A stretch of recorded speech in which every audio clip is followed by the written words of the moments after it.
नमस्कार दोस्तों, teaching with Shivam में आप सभी का हार्दिक स्वागत है। आज हम देखेंगे इतिहास, और इतिहास विषय के अंदर एक टॉपिक आता है सिंधु घाटी सभ्यता। तो सिंधु घाटी सभ्यता क्या थी, सिंधु घाटी सभ्यता की खोज किन किन ने की थी और कौन कौन लोग इसमें थे। तो आइए देखते हैं सिंधु घाटी सभ्यता। तो बात करें सिंधु घाटी सभ्यता की, तो सर्वप्रथम इसकी लिपि निकालें, नोटबुक और लिखना शुरू करें। तो लिपि की बात करें, लिपि सिंधु घाटी सभ्यता की लिपि। तो लिपि कुछ इस टाइप की थी, इस टाइप की। तो ये जो लिपि है ये दाएं से बाएं लिखी जाती थी, दाएं से बाएं लिखी जाती थी,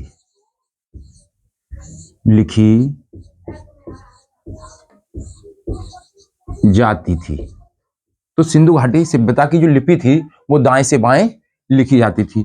ये किस टाइप की थी, तो आप देख पा रहे हैं कि ये सर्पिलाकार है। कैसी है? सर्पिलाकार। तो इसकी आकृति लिखें सर्पिलाकार।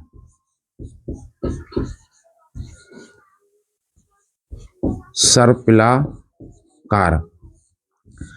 आपने देखा होगा जानवर होते हैं, जैसे गाय है, तो गाय जो मूत्र कर देती है अपना, तो वो भी इसी टाइप का करती है। तो इसे कहते हैं, इसी को कहते हैं सर्पिलाकार या गोमूत्री, गोमूत्री।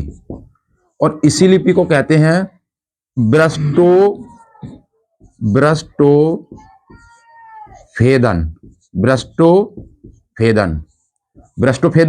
और इसी लिपि को कहते हैं ब्रष्टोफेदस, और इसी लिपि को कहते हैं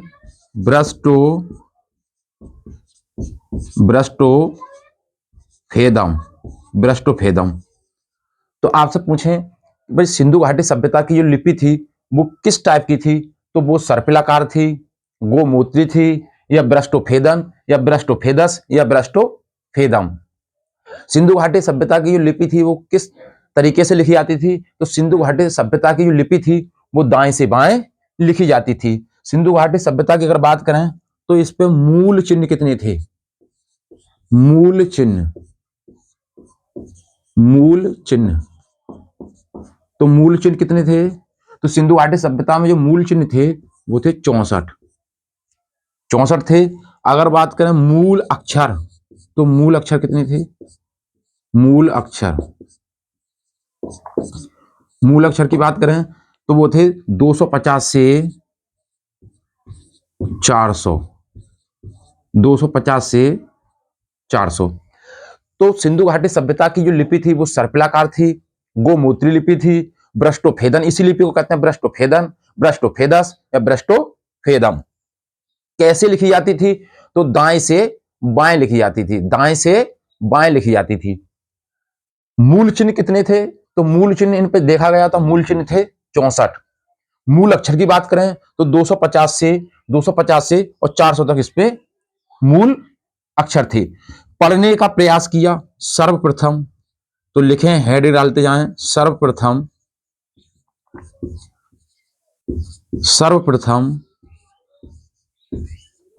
पढ़ने का प्रयास किया। तो सर्वप्रथम जो पढ़ने का प्रयास किया था वो थे बेडेन महोदय। तो कौन थे? बेडेन साहब ने सर्वप्रथम इस लिपि को पढ़ने का प्रयास किया था, लेकिन वो क्या रहे? असफल। असफल। तो इस लिपि को पढ़ने का प्रयास सर्वप्रथम जो किया था वो बेडेन ने किया था, और वो क्या रहे थे? असफल रहे थे। तो अब भारतीय कौन था? ये तो विदेशी थे। तो सर्वप्रथम सिंधु घाटी सभ्यता की जो लिपि है इसको भारतीय ने किसने पढ़ने का प्रयास किया था? तो लिखें, भारतीय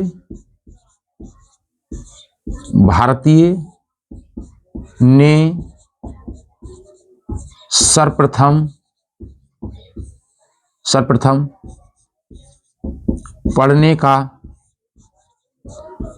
का प्रयास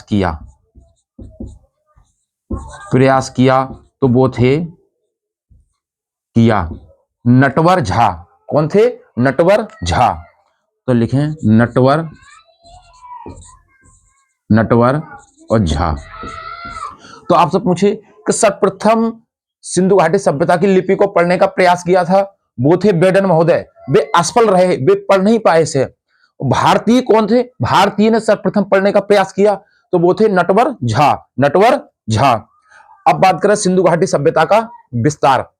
तो लिपि, सर्पिलाकार, गोमूत्री, ब्रेस्टोफेदन और ब्रेस्टोफेदस।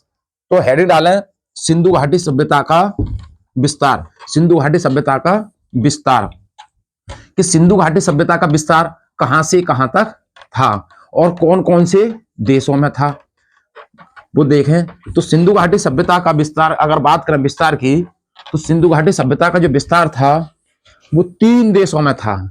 सिंधु घाटी सभ्यता का विस्तार 3 देशों में था, भारत, पाकिस्तान और अफगानिस्तान। भारत, पाकिस्तान और अफगानिस्तान। तो हेडिंग डालें सिंधु घाटी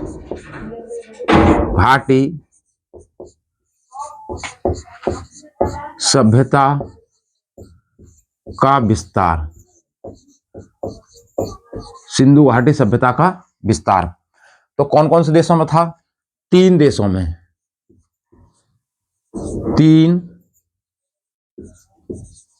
देशों में। 3 देशों में। तो कौन कौन से थे? तो पहला था भारत लिखें, भारत, पाकिस्तान नल्ला और तीसरा हमारा अफगानिस्तान।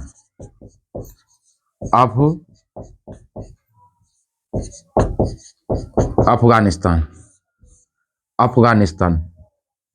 तो भारत और पाकिस्तान और अफगानिस्तान में सिंधु घाटी सभ्यता का विस्तार था।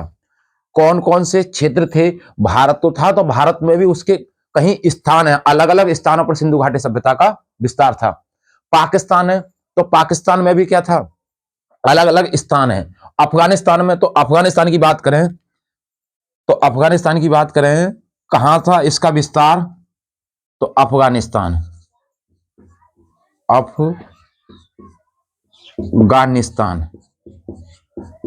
तो अफगानिस्तान में जो विस्तार था वो था मुंडी गौक और सुर्तगोई। तो मुंडी गौक और दूसरा इसी को कहते हैं सुर्तगोई।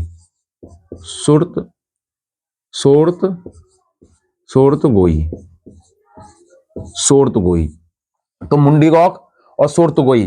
तो अफगानिस्तान में जो उसका स्थान था, कहां तक सिंधु घाटी सभ्यता का विस्तार था, तो वो था मुंडी गौक और सुर्तगोई तक। आपसे पूछे सिंधु घाटी सभ्यता का सबसे उत्तरतम बिंदु कौन सा है? तो सबसे उत्तरतम बिंदु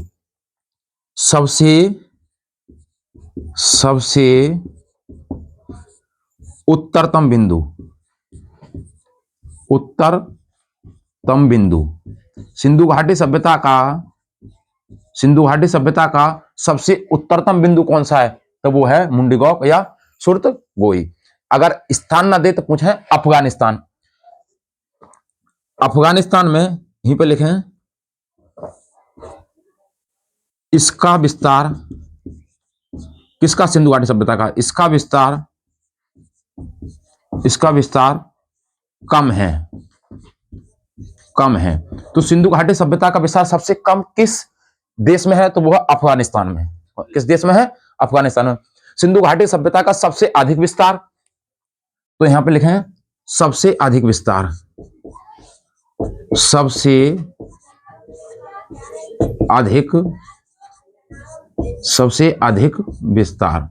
सिंधु घाटी सभ्यता का सबसे अधिक विस्तार की बात करें तो वो हमारे पाकिस्तान भारत के अंदर, और सबसे अधिक विस्तार भारत के अंदर और सबसे कम अफगानिस्तान के अंदर। अब भारत की बात करेंगे तो भारत में कौन कौन से स्थान हैं जहां पे सिंधु घाटी सभ्यता का विस्तार, सिंधु घाटी सभ्यता के साक्ष्य पाए गए, और सिंधु घाटी सभ्यता का विस्तार कहां कहां से कहां कहां तक है। तो आइए देखते हैं सिंधु घाटी सभ्यता। तो अगर सबसे अधिक पूछे सिंधु घाटी सभ्यता का विस्तार तो भारत, और सबसे कम पूछे तो अफगानिस्तान। और पाकिस्तान में है एक स्थान बलूचिस्तान, तो बलूचिस्तान तक इसका विस्तार है। तो आइए देखते हैं, हेडिंग वही रहेगी सिंधु घाटी सभ्यता का विस्तार, उसी के नीचे लिखेंगे 4 दिशाएं। तो 4 दिशाओं में तो पहला जम्मू कश्मीर, तो इधर जम्मू कश्मीर है, तो जम्मू कश्मीर राज्य में एक स्थान है मांडा स्थान। जम्मू कश्मीर, जम्मू कश्मीर, जम्मू कश्मीर, और जम्मू कश्मीर में एक स्थान है मांडा। मांडा, मांडा कहां पड़ता है ये स्थान? अखनूर जिले में। कौन सा जिला है? अखनूर, अखनूर जिला, अखनूर जिला। किस नदी के किनारे है? तो नदी को लिखा है चिनाब नदी। सिंधु घाट, जो सिंधु नदी है, तो सिंधु नदी की सहायक नदी है चिनाब नदी। तो चिनाब नदी, तो जम्मू कश्मीर राज्य में सिंधु घाटी सभ्यता का विस्तार कौन से स्थान तक है? तो मांडा एक स्थान है, वहां तक है। और जिला पूछे तो अखनूर जिला है, नदी पूछे तो चिनाब नदी है, चिनाब नदी है। दूसरा देखें मेरठ। मेरठ, मेरठ में कौन सा स्थान है? तो मेरठ कहां पड़ता है? उत्तर प्रदेश में। उत्तर प्रदेश, तो मेरठ में उत्तर प्रदेश। अगर नदी की बात करें तो कौन सी नदी है? नदी की हिंडन नदी, तो मेरठ में हिंडन नदी तक है। अगर स्थान की बात करें तो मेरठ में जो स्थान है वो आलमगीर, आलमगीर, आलमगीर स्थान है। नदी की अगर बात करें तो वह हिंडन नदी, हिंडन नदी, हिंडन नदी। तो सिंधु घाटी सभ्यता का जो उत्तरी विस्तार है वो जम्मू कश्मीर, जम्मू कश्मीर राज्य तक है। अगर स्थान की बात करें तो मांडा स्थान है। जिले की बात करें तो वो अखनूर जिला है। अगर नदी की बात करें तो चिनाब नदी तक है। अगर पूर्व की बात करें तो पूर्व में मेरठ तक है। मेरठ कहां पड़ता है? उत्तर प्रदेश के अंदर। स्थान पूछे तो आलमगीर स्थान है, नदी पूछे तो हिंडन नदी है। अगला देखें दक्षिण में, तो दा से दक्षिण और दा से देमाबाद, देमाबाद, देमाबाद या दाइमाबाद, ये कहां है? महाराष्ट्र में, महाराष्ट्र में, महाराष्ट्र में। तो देमाबाद एक स्थान है महाराष्ट्र के अंदर। अगर नदी की बात करें तो नदी कौन सी है? प्रवरा नदी, प्रवरा नदी, प्रवरा नदी। प्रवरा नदी गोदावरी की सहायक नदी है। हमने गोदावरी के लिए, गोदावरी है, महानदी है, नर्मदा है, ताप्ती है, इन नदियों को हमने पिछली वीडियो में पढ़ाया है। आप वहां जाकर देख सकते हैं कि गोदावरी नदी को बहुत ही डिटेल से समझाने की कोशिश की है। तो प्रवरा नदी की सहायक, प्रवरा नदी किसकी सहायक नदी है? तो गोदावरी की सहायक नदी, गोदावरी की सहायक नदी, सहायक नदी।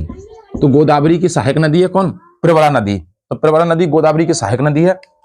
अगला देखें, इधर आएगा हमारा पश्चिम में पाकिस्तान, पाकिस्तान, पाकिस्तान। तो पाकिस्तान की बात करें तो पाकिस्तान में एक स्थान है बलूचिस्तान, बलूचिस्तान, बलूचिस्तान।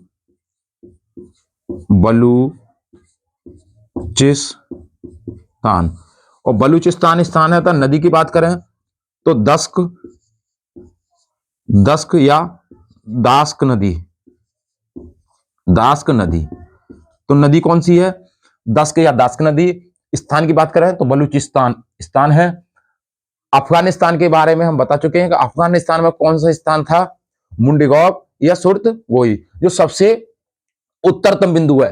अगर पूछे उत्तरी बिंदु कौन सा है, उत्तरी बिंदु, उत्तरी बिंदु सिंधु घाटी सभ्यता का सबसे उत्तरी बिंदु कौन सा है, वो है मांडा।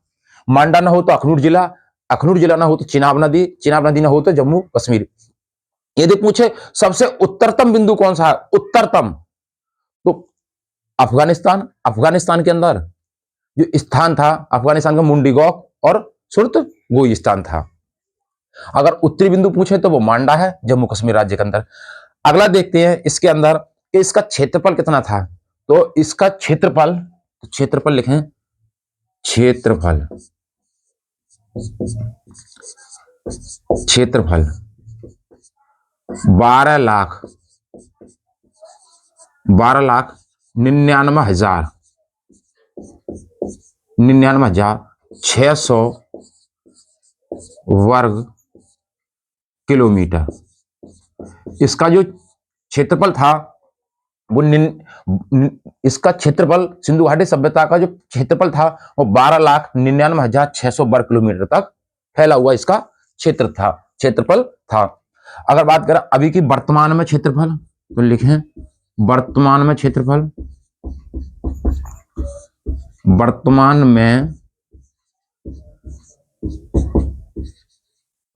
वर्तमान में क्षेत्रफल, तो वर्तमान में जो क्षेत्रफल है वो कितना है, 20 लाख वर्ग किलोमीटर, तो वर्तमान में 20 लाख है और पहले था 12,99,600 वर्ग किलोमीटर था। वर्तमान में इसकी आकृति कैसी है और पहले इसकी आकृति कैसी थी, तो आकृति लिखें, आकृति, तो पहले जो इसकी आकृति थी वो थी त्रिभुजाकार,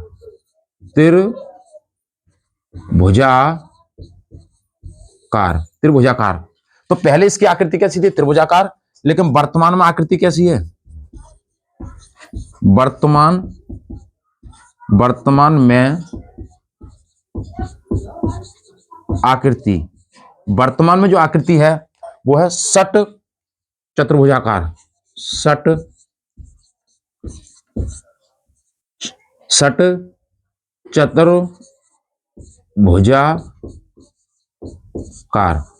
चतुर्भुजाकार। सिंधु घाटी सभ्यता की जो पहले आकृति थी वो थी त्रिभुजाकार, त्रिभुज की आकृति। जैसे त्रिभुज इस टाइप का जो होता है त्रिभुज, कि ये हमने बना दिया त्रिभुज के त्रिभुजाकार। और अभी वर्तमान में जो इसकी आकृति है वो है षट चतुर्भुजाकार। अब इसको बनाएंगे तो ये कैसा बन जाएगा, षट चतुर्भुज। क्या बन जाएगा, षट चतुर्भुज। तो षट चतुर्भुजाकार इसकी आकृति अभी वर्तमान में है। आइए देखते हैं और इसके माध्यम से कि सिंधु घाटी सभ्यता के अतीत, सिंधु घाटी सभ्यता के अतीत कौन कौन से हैं, तो वो देखते हैं। सिंधु घाटी सभ्यता के अतीत, अगर इसकी बात करें सिंधु घाटी सभ्यता की कि सबसे उत्तरी बिंदु कौन सा है, तो वो है मांडा, अखनूर जिला, जम्मू कश्मीर राज्य के अंदर, चिनाब नदी। अगर इसका पूछें कि पूर्वी बिंदु कौन सा है, तो मेरठ, मेरठ के अंदर स्थान आलमगीर। नदी की बात करें तो हिंडन नदी। अगर पूछे दक्षिणी बिंदु कौन सा है सिंधु घाटी सभ्यता विस्तार का दक्षिणी बिंदु, तो देमाबाद या दाइमाबाद महाराष्ट्र के अंदर है। अगर नदी की बात करें तो प्रवरा नदी है। प्रवरा नदी गोदावरी की सहायक नदी है। अगला देखें, इसका जो पश्चिमी बिंदु है, वो पाकिस्तान की बात करें तो बलूचिस्तान, और बलूचिस्तान में दस्क या दास्क नदी। तो सिंधु घाटी सभ्यता के अतीत, सिंधु घाटी